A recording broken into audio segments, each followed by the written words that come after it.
updates on AFRICUNIA television, reaching from our studio here in Lagos, Nigeria, the nation's commercial capital. I am Deborah Ezeh.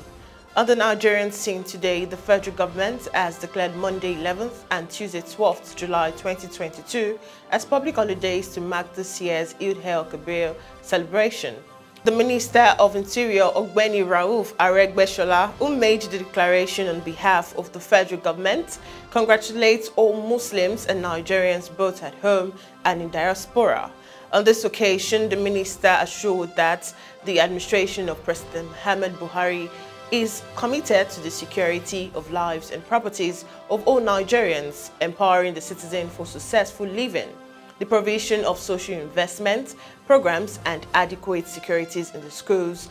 And Aregbesola, while wishing Muslims a happy Eid-il-Kabir celebration, urged Nigerians to take responsibility by reporting any suspicious individuals and criminal activities they observed around them to law enforcement agencies, with use of an alert application that has been designed to mitigate security challenges with prompt response, most especially during this festival. And now moving on, Nigerians have raised the alarm over the safety of food and drugs as the National Agency for Food, Drugs Administration and Control, NAFDAC, fully joined other research institutes and associated institutions in their 8-month-old strike action. Experts say this poses danger to public health safety as some importers might exploit lacuna to wreak havoc on public health through the importation of unwholesome food items and drugs.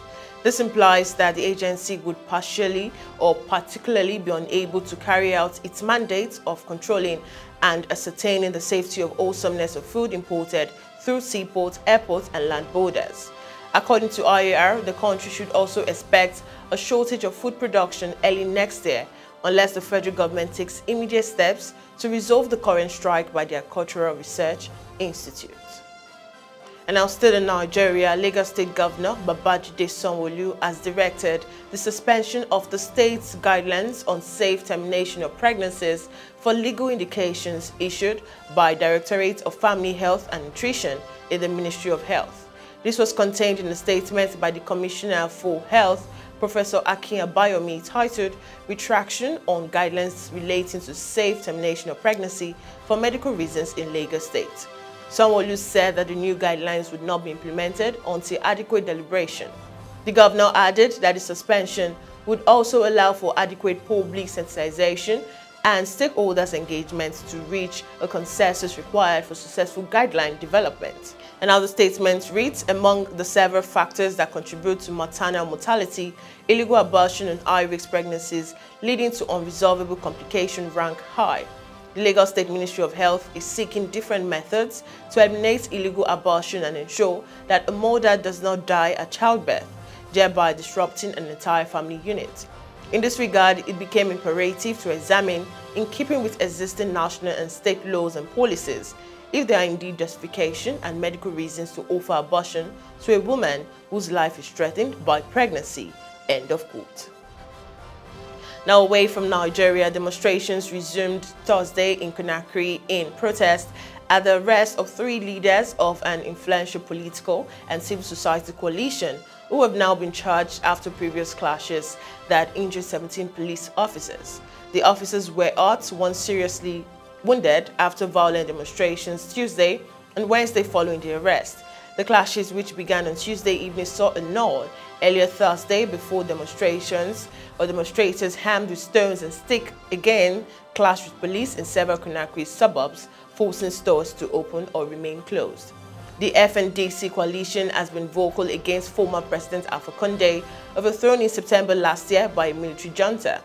This week, the demonstrators burned tires, set up barricades, knocked over bins and threw projectiles at the police, who tried to disperse them with tear gas. The protesters were among the first against the administration of military ruler Mamadi Doumbouya, who took power after the coup. And now still on the African scene, clashes have broken out in the Eastern Democratic Republic of the Congo between its military and M23 rebels. The rebel movement spokesperson has said. Now this comes a day after a bilateral agreement to de-escalate diplomatic tension over the rebellion. And according to sources interviewed from Goma, the capital of North Kivu. New clashes on Thursday morning pit the DRC armed forces against M23 rebels who seized a town in Rutshuru territory, Kayambusoro. A FARDC commander accused the rebels of attacking the soldiers there, violating the ceasefire announced the day before, which the M23 denied, accusing the army of shooting it in return. We now go on a short break, and when we come back, it's updates making the rounds on the foreign scene. Stay with me.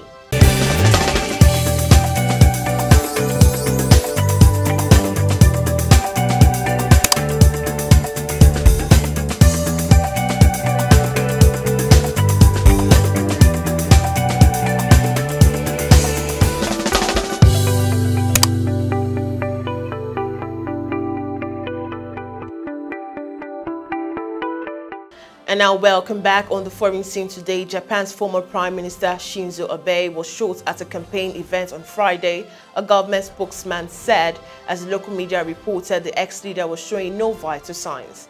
Former Prime Minister Abe was shot at around 11:30 a.m. in the country's western region of Nara. One man, believed to be the shooter, has been taken into custody.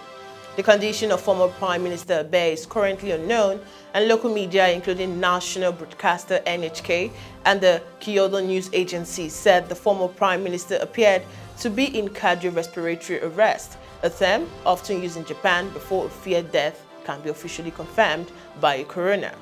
The attack on a man who may be Japan's best-known politician comes despite the country's famously low level of violent crimes and tough gun laws. Abe has been delivering a stump speech at an event ahead of Sunday's Upper House election with security present, but spectators were able to approach him fairly easily. And now moving on, Boris Johnson announced on Thursday he would quit as British Prime Minister after he dramatically lost the support of his ministers and most conservative lawmakers, but he said he would stay on until his successor was chosen. Now bowing to the inevitable, as more than 50 government ministers and aides quit and lawmakers said he must go, Johnson said it was clear his party wanted someone else in charge, but that his forced departure was eccentric and the result of herd instincts in parliament. His term in office was ended by scandals that included breaches of COVID-19 pandemic lockdown rules, a luxury renovation of his office residence, and the appointment of a minister who had been accused of sexual misconduct.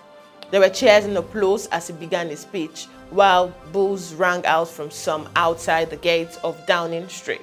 After days of battling for his job, Johnson has been deserted by all but a handful of his closest allies after the latest in a series of scandals sapped their willingness to support him. Now still on the foreign scene, Indonesia urged the G20 on Friday to help end the war in Ukraine as foreign ministers from the group met for a summit that has put some of the staunchest critics of Russia's invasion in the same room as Moscow top diplomat. The build-up to the gathering on the Indonesian island of Bali has been dominated by the war and its impact on the global economy, with top officials from Western countries and Japan stressing it would not be business as usual at the forum. Shouts of "when will you stop the war" and "why don't you stop the war" were heard as Russian Foreign Minister Sergei Lavrov shook hands with his Indonesian counterpart, Retno Marsudi, at the start of the meeting. Now invoking Indonesia's religious diversity as an example of how divergent beliefs can coexist harmoniously, Retno urged the G20 to find a way forward to address the challenges rippling across the globe. She said repercussions of the war, including rising energies and food prices, would hit low-income countries the hardest. And now on to the sports scene. Drinkwater said he's relieved his Chelsea nightmare is finally over after admitting he wasted some what could have been his best years as a footballer. The 32-year-old, who was a key figure in Leicester City title-winning side during the 2015-2016 season, moved to Chelsea in 2017 for £35 million, signing a 5-year contract at Stamford Bridge. However, the move did not work out for Drinkwater, who was left on the sideline for much of his time at Chelsea and saw his career stall, making just 23 appearances for the club, scoring just a single goal. And despite the problems faced by Drinkwater following his Chelsea exit, he can now start to look to the future. And finally, Chelsea is set to rival Manchester United for Barcelona midfielder Frankie de Jong this summer, according to reports in Spain. United have been heavily linked with a move for the Dutch midfielder, who is believed to be a top target for new head coach Erik ten Hag. The report suggests the Blues are even prepared to offer Captain Caesar and Marcos Alonso as make-weight in a £51 million player plus cash deal with Barca, signaling their intent to bring him to Stamford Bridge.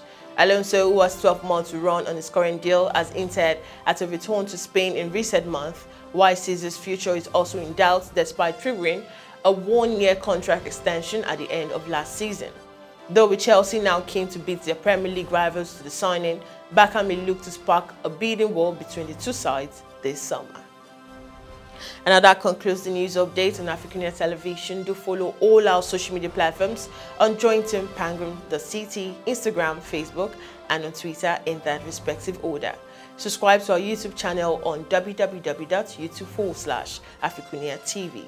And you can link us up on www.africunia.tv. Once again, I am Deborah Ezeh. Have a beautiful weekend.